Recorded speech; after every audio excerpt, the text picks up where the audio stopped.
So today I want to speak about whether we need to do some changes in our political management of our country. Our country is governed by the constitution, and the political system we have is mandated by the constitution. So in case we want to change something in our political constitution of the country, that is political management of our country, we might be requiring to change the constitution little bit. So now I'll now explain what change I would like to have and what is the justification for that. Okay. Now the change I want to have is, first of all, we would like to have two representatives like from any constituency. That is, if it's a Lok Sabha constituency, we would like to have two MPs from the same constitution. And if it is a MLA election, then we would like to have two representatives or two MLAs from the same constitution, both belonging to the same party, but two different persons. Now, what is the requirement for this?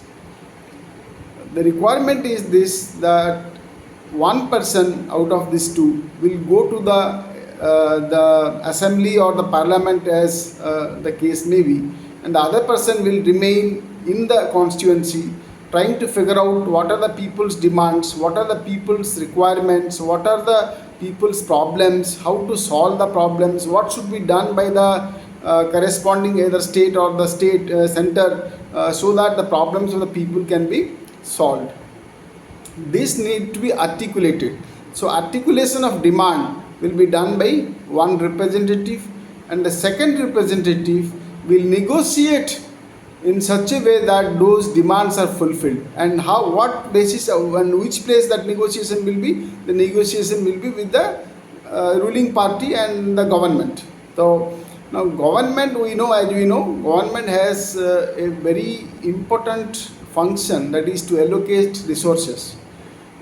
Any political party has got this work, and the party which is ruling also has got this work, that is allocation of resources. Particularly if we be little bit more specific, allocation of power and allocation of wealth or economic resources or income. Okay. Now when you just look at the prime minister's function, the prime minister is sitting when he has to decide that today I have got a demand for 100 airports, out of which I can sanction only 10 airports, because that's all my financial resources allow me to. So which 10 places I'll decide that I want to have airports, and 90 cases they have to wait for some time. So this is called as allocation of resources, or allocation of fulfillment of demands through prioritizing the function of the government.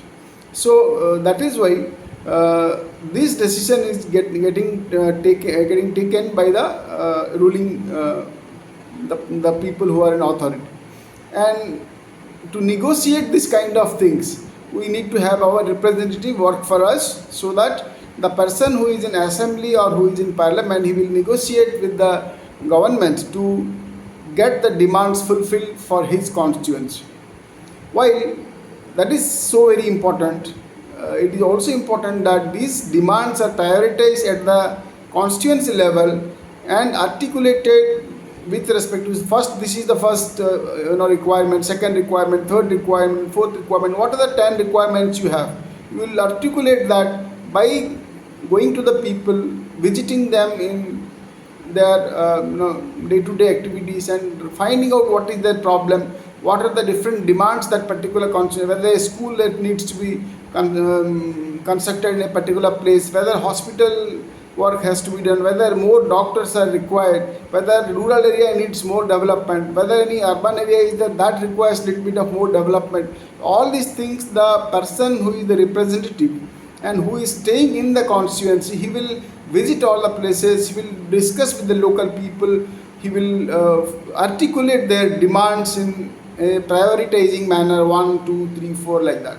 That he will discuss with his, you can say, his partner who is there in the assembly or parliament, who has gone there, and that person will push those demands, and in the manner of urgency, or in the manner of priority, he will negotiate and try to fulfill those demands by negotiating with the politics, with the party which is there in power. And if that is his same party, then also he has to negotiate with the government or the minister where the decision is taking place. So that is why we require two persons, we call it dual representation. And for this we may require, if it is if it is necessary, we may want to do some changes with the constitution, because this will change a little bit in the manner we do our political activities, and this will be a change in the way we do our political work, right? Thank you.